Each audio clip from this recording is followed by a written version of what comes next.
functional vet. This is part one of building Tempest. What I have here is a tree that was cut down approximately 3 years ago. And as you can see from this, we have some bugs living inside of it that have kind of nested on it. I'm getting ready to roll the log. I flattened one side using a planing technique, and if I can find the video kind of quickly in my library, I will post the link. Now, if you look, let me get where it might show up. You see these arrows right here? These are going to allow me to flatten this log and actually square it up by raising the distal end down here. This is the butt end where the stump was. You can see the notch. And this right here was going into the notch, and this is the back cut. Now this is a very classic and proper cut in that it's about 2 inches.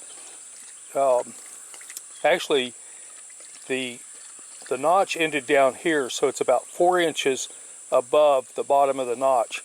And this tree went down just beautifully. This tree was cut by the power line, by the power company, because it was a danger to some power lines. And it was in the process of going over, and so they came out and cut it. That's how I ended up with it. But it sat on the ground for a long time because I was unable to get to it. I'm going to show you how I'm going to get this tree so I can cut the line on this side and start actually turning this into a square. So let me show you that process. What I'm going to be doing is turning this log. You'll note right here I have a block for a tire. It's curved. It works fantastic for logs, even if they're square. Right here, if you can see it, there's a little brown streak, and there's another one right here. Those are just 1-inch square tubing, and I use those so that as I turn the log, it will seat properly. Then I will pull these long dogs out and put the shorter dogs in and brace up with these dogs down here to tie it off. So let's make that happen.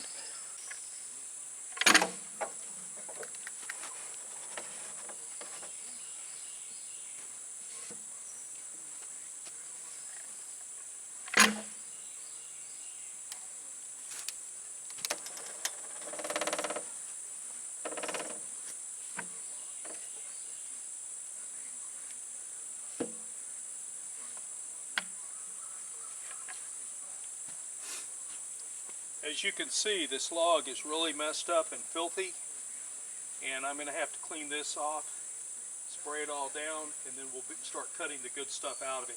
And hopefully this wood inside here is still usable. Using a tape measure, I see how high the line is above the green frame that supports the log. It is 12 7/8 inches in height. I now come down to the saw blade right here, and I move that blade to 12 7/8 above this piece right here, and then I'll go across and I'll start planing this down. The blade has been adjusted with the tape measure, and as you can see, it just barely touches the top up here. As you can see, it just barely touches this up here, so we'll be cutting this slab off and throwing it to the side, and then we'll plane it a little bit, and we'll find out if this area right in here is totally rotted out or if we can get anything usable out of this log. If we can't do anything with this area down here, we'll turn the rest of the log into boards. This is the first pass. We're seeing some iffy spots right in here, but that may not affect what I need in order to build my model ship. So the next thing to do at this point is to double check that I've got this planed where I want it. At this point I may need to actually jack up this end and plane it a little bit more, and we'll be able to see just how decayed this is inside here. I used a bottle jack to raise it. Now let's see where the blade fits on this. It fits just below. So now we're going to plane this off, and it should stop cutting somewhere around there.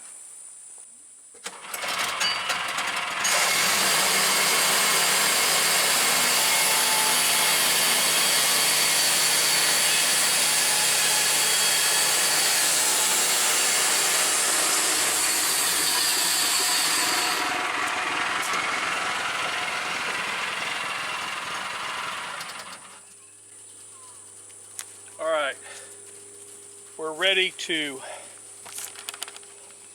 to square up this end down here for a plane cut, and then as soon as we square it up, what we'll do is we'll turn the log as you saw me do just a minute ago, and then we'll cut this. And we may need to jack up this front end, which is that way, in order to make one single cut. I didn't do it on this last one because I was checking out something to see how well it would work. So let's square this up and we'll get after it. I know I'm going to have to plane a lot of this off to get this rot, especially right in here that you see. But I want to start as shallow as possible and plane down to the good stuff to make sure how much I can actually get out of this. So we're now going to roll the log using the long dogs that you saw previously, and then we'll tie it back in with these dogs you see here to hold it. The log is rolled. I'll reattach the dogs onto here, and I'm going to start doing planing cuts, starting real high down here and then planing down, so I have a clue as to how rotted this log is. I made 4 passes on this log, and I cut out all the rotted stuff. Now the rotted stuff goes fairly deep right in here, as you can see, but I think I can plane all that out, and if I can, then I'll have enough to build the hull of the Tempest. So the next thing to do is going to be, I'm going to turn the log one more time, and I'm going to start planing this off until I get to solid wood like this. Now, if you are a discriminating viewer, you're going to see termites. Termites are easy to deal with. You just wrap this in clear plastic with lots of air space around it, and this wood will heat up and it will kill the termites. And there's a new termite in town, I don't remember the name of it.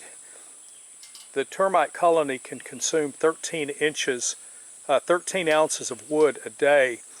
So if you have not had your house treated for termites, PSA here, I think it's well worth your time because they can come in and not be seen.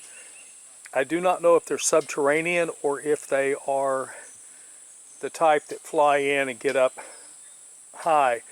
But point being, get your house treated.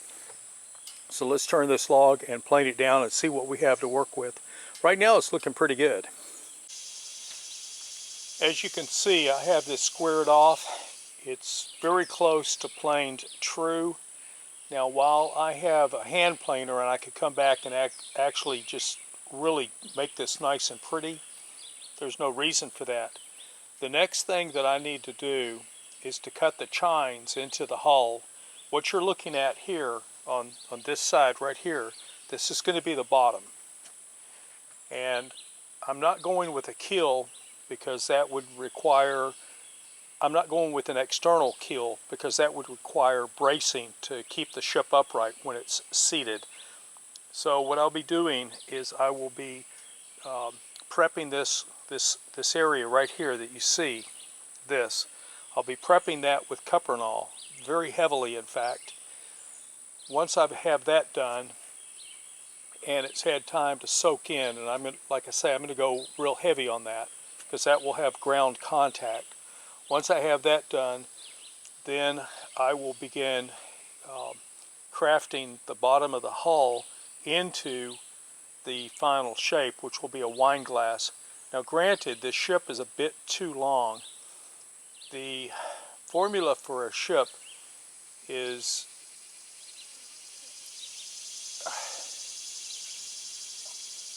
it's 2/3 its width, essentially.